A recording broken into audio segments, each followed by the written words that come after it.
What's up, guys? So, doing a Kawerik kind of review since I like the character, he's pretty cool. So, let me start off with the key points. Within testing him and what you're going to see in this video, I don't think he's a unit for new game players or mid game players, even. It's definitely a unit for end game players in a bit of a niche environment, niche usage. So, that's the first point. Second point, seems like he requires pretty decent speed gear for what I want to use him for. And that leads on to the third point.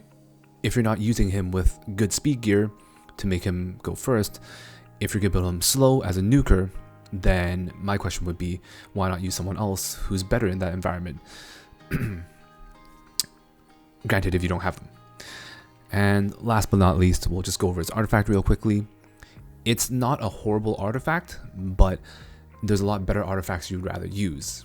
Not to mention, you would probably require it to be max limit broken for it to be really useful. So, for example, you might rather use Tagahel's Book, Abyssal Crown, Iela's Violin. Not to mention, we have Midnight Bloom for the people who have played it for a while now. So, maybe you'd rather use even Midnight Bloom instead of his artifact. And yeah, so this is my Kawerik. He's on a speed crit build, 260 speed to go first. So let me show you guys how I use him. So testing out an arena right now first. So I'm running him with Seaside Bellona, DN, and Crimson Armin here. And obviously he's going first. Running him on Takel's Book. Soul burning him. I'm gonna reset the Basar with the soul burn. Ignores effect resistance. So then I can, after that, I can press auto on this team. I don't have to worry about Basar stripping any of my units now. And essentially I get 2 turns to kind of do damage to the enemy team there. The other thing to take note of here is my Kawerik right now is not really made to do a lot of damage. I have a skill 2 at +4 molas. So that's just for the 100% effect resistance. Sorry, the effect chance. If I decide to use him without Takel's Book. Aside from that, his skill 3, no molas right now so far.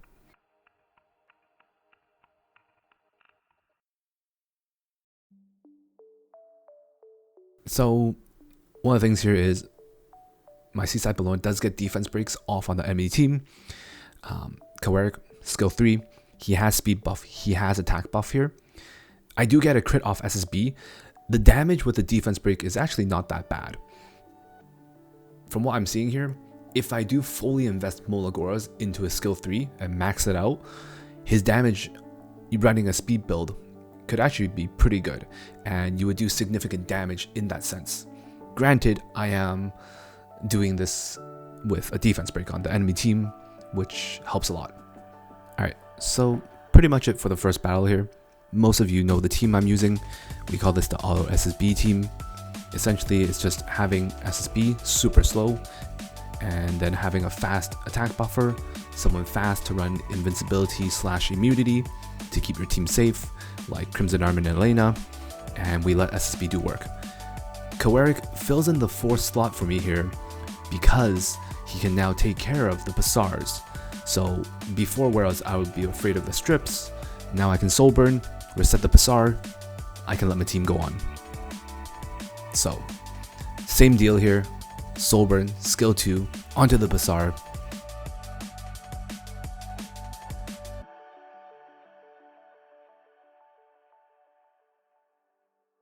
Fallen Cecilia, skill 3, doesn't matter for me right now. And the big part of this, I guess why I kind of like this team, is Seaside Bellona has the defense breaks. If I can land a defense break from her passive, Kawerik can follow up with his skill 3 and actually does decent damage here in this sense. If I wasn't saving a lot of my Molagoras for Moonlight Charlotte, I probably would max out Kawerik here because he's a pretty cool character.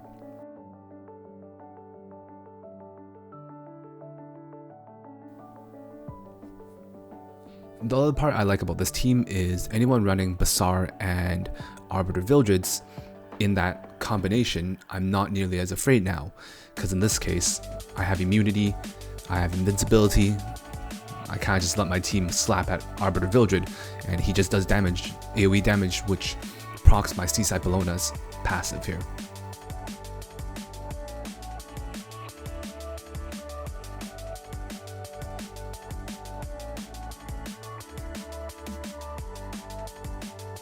Alright, so something else to talk about here is Kawerik's skill 1. It has pretty good damage scaling, not to mention it has a 50% chance to silence, and with Molagoras, you have a 75% chance to silence the enemy for 1 turn. I find that pretty useful because it's on a skill 1 on your auto attack essentially, where you can silence someone and stop them from using a skill now.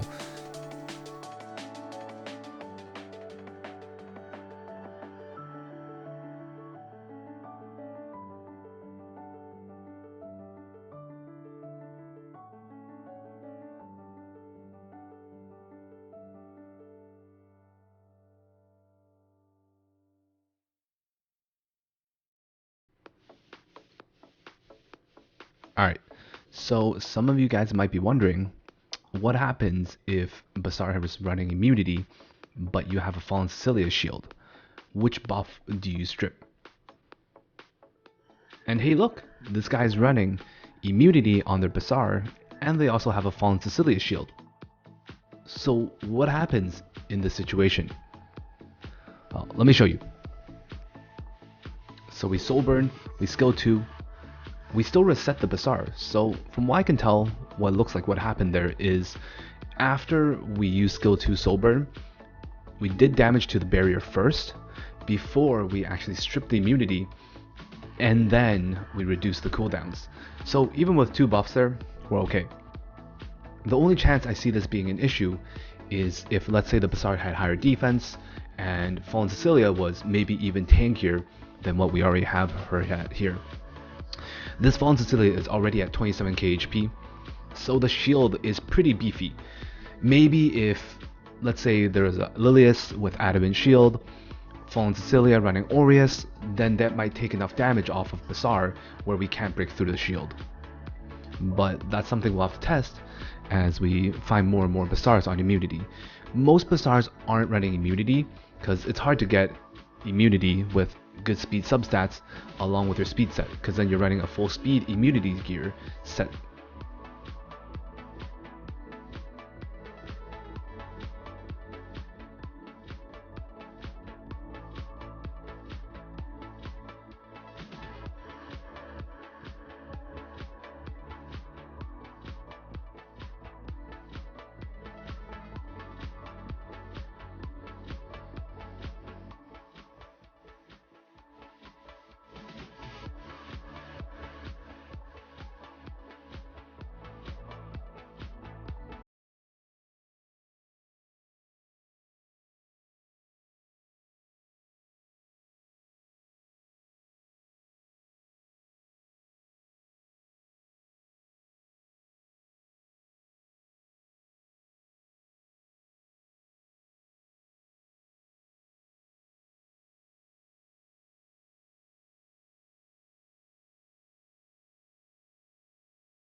Alright, and that's it for the Fallen Cecilia shield testing against that guy there. Pretty much it for Kawerik's testing wise. I'm running him with the same team. I'm not going to be running him with Oxlots because I don't really want to use him as a full nuker. That's not how I really plan to use him. So aside from that, let you guys watch this last battle, and that would be it.